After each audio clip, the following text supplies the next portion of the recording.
Assalamualaikum, hello and good evening. Today I would like to present about the differences between Incoterm 2010 and also Incoterm 2020.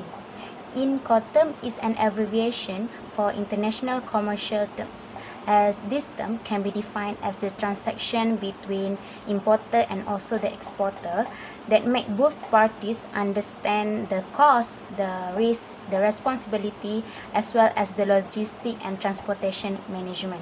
This Incoterm updated every 10 years. Hence, for this year 2020, a few changes have been made.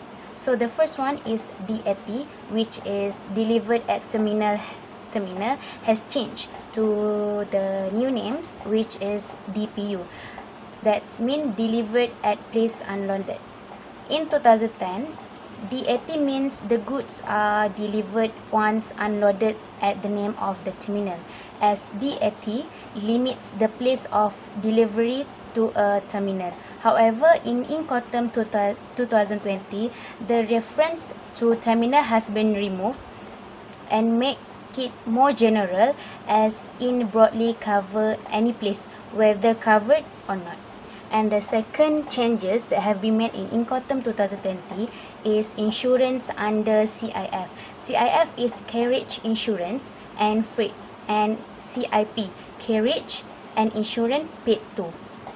CIP means that the seller is only responsible for delivery of the goods to the carrier, but pay for the carriage and insurance of the goods to the name of the destination.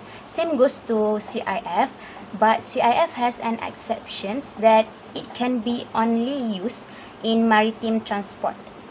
However, in Incoterm, it has been changed, as CIF keeps the same insurance requirement as in Incoterm 2010, but CIP has increased the level of insurance that required to be obtained by the seller. This is due to the fact that CIF is more often used with bulk commodity trades, and CIP more often for manufactured goods.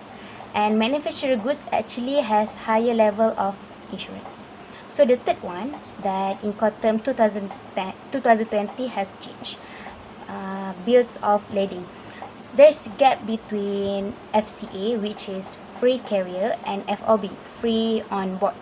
In Incoterm 2010, exporter of goods in container were encouraged to use FCA, which seemed best for both parties.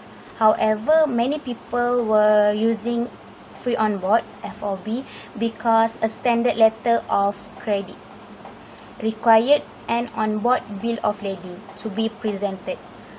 So, this has been changed in Incoterm 2020, where free carrier FCA has an extra provisions that stated if parties have so agreed to use FCA, the buyer must instruct the carrier to issue the seller and the buyer costs and risks a transport document stating that the goods have been loaded, such as bill of lading with an on-board notation.